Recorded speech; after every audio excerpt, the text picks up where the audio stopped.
You know, tough. These games are so hard before Christmas and the holiday season, I should say. And exams, that just compounds it. You have exams, you have presentations, you have speeches, and then you have practices with me where I'm trying to get you better. And then you have all the noise of being ranked, which is awesome. That's a good thing. That's a good thing. I'm really proud of the way the team came out and competed tonight. I thought we tried to defend, we tried to rebound. I thought we tried to play Penn State basketball. There's a Penn State way, and that Penn State way, we need to continue to get better and be disciplined in what we do, defensively and offensively. I thought there was opportunities for us to really shoot the ball. I thought we went good to great. I thought we did that a lot more than trying to throw a lob dunk and trying to make the highlight reel. And I was proud of that. They kept it together. And I thought we got great contributions from some different guys. So going into the holiday, I'm definitely going to enjoy this one.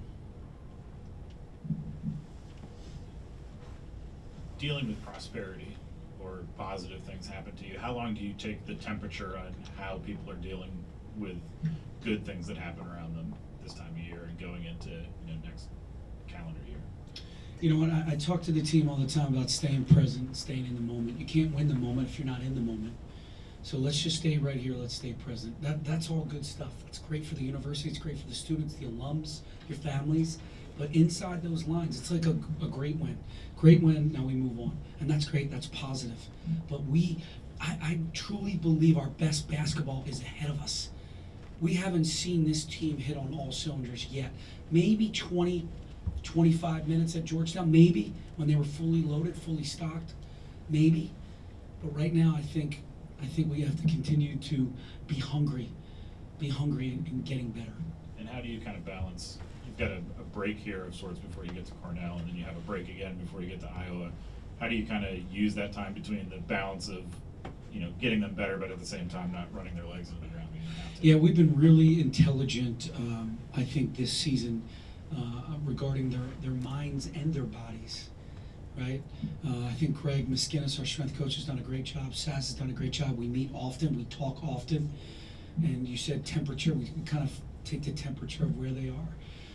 We have the latest technology now, thanks to Sandy and Lynn, to make sure we know it. We see the analytics of where they have tired legs or fresh legs. So that stuff is critical as we progress, especially, you go Cornell and then Iowa and then you're off to the races.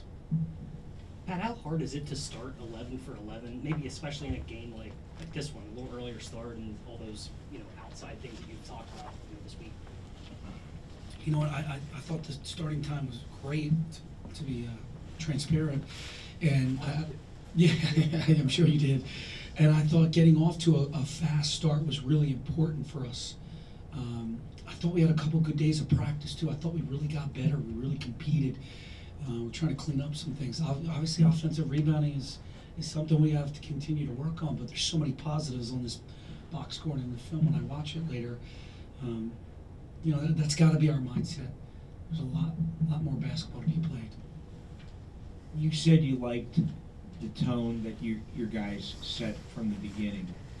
What does that say about the leadership and the maturity of this group? Yeah, I agree with you. I thought Lamar's approach was fantastic. I thought Jamari's approach was great. John, and obviously Mike was ready to play. He was pretty fired up about a milestone, but more the fact that he's playing very well. But they're on a mission. They're on a mission. They want to win, and put statistics aside. We talked about it yesterday. It's not about stats. The only stat right now that we care about is winning. And if you have that mindset and that hunger, you're going to find success.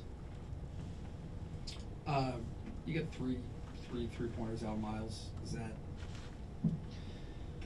positive momentum? Yeah, you know what? Miles and I had a great meeting yesterday about just taking good ones. And Miles doesn't miss left or right typically. Everything is short or long. That's how good his form is. His form is just textbook. So I think there's some times where he could get a better one, more in rhythm, and his percentages will slowly start to rise. And I think he took good ones in this game. And then your eyes kind of perked up when Rose was reading about Mike and some of his accomplishments. That's amazing. I mean, to be in the same company with the Jesse Arnell, I mean, that's some company right there. Can you maybe touch on his longevity though, in a career that you didn't know necessarily? I mean, after his third year, it was like maybe he might go. After his fourth year, maybe he might leave. You know, for him to be here now. It's a two-way street, right? It's taking all the Penn State community, the administration, the staff, and the players to help Mike, to guide Mike.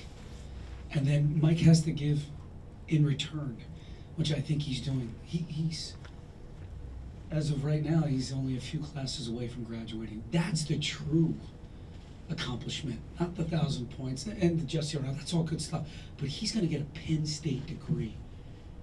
That's Mike. It's all these professors. That's the academic counselor. That's Sandy Barber. That's Dr. Barron. That's the staff. That is an incredible victory if we can get him across the finish line.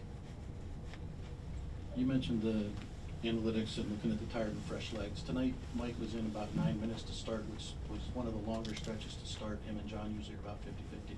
Was it play or is endurance getting better, or was it the 1,000-point milestone? You know, it wasn't the 1,000-point. I felt like he looked fresh. I felt like he looked good. And then under the media timeouts, I asked him, I said, how you feeling? He's like, I'm great, leave me in. So I'm going to leave you in. Let's go. Let's keep playing. And then when he starts to stand up on defense, then I know it's time to get him out. But for the most part, he was in a stance. He's communicating out there. It's good.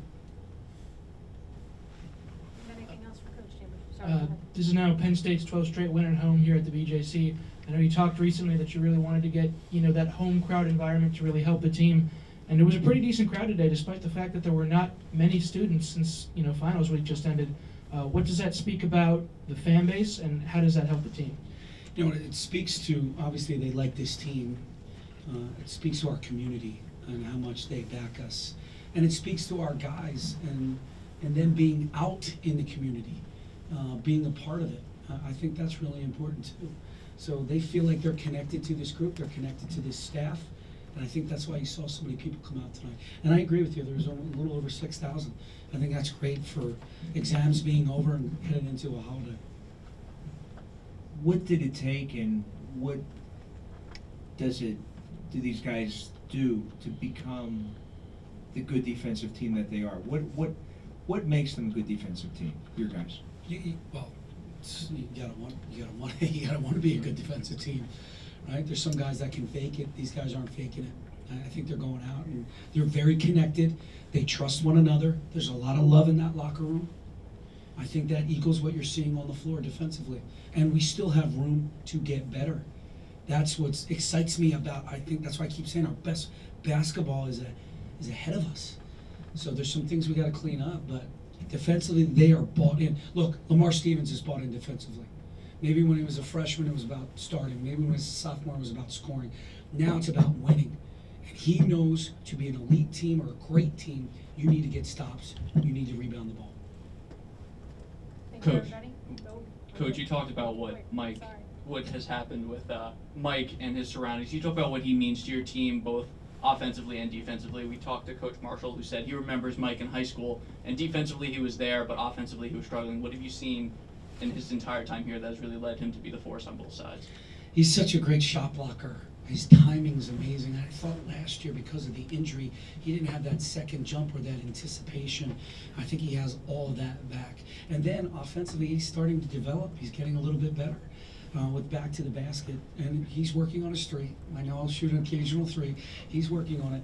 But defensively, he's such a force. If he's not blocking it, he's altering it. Or at least he puts fear into anybody who's coming into the paint. He's really matured.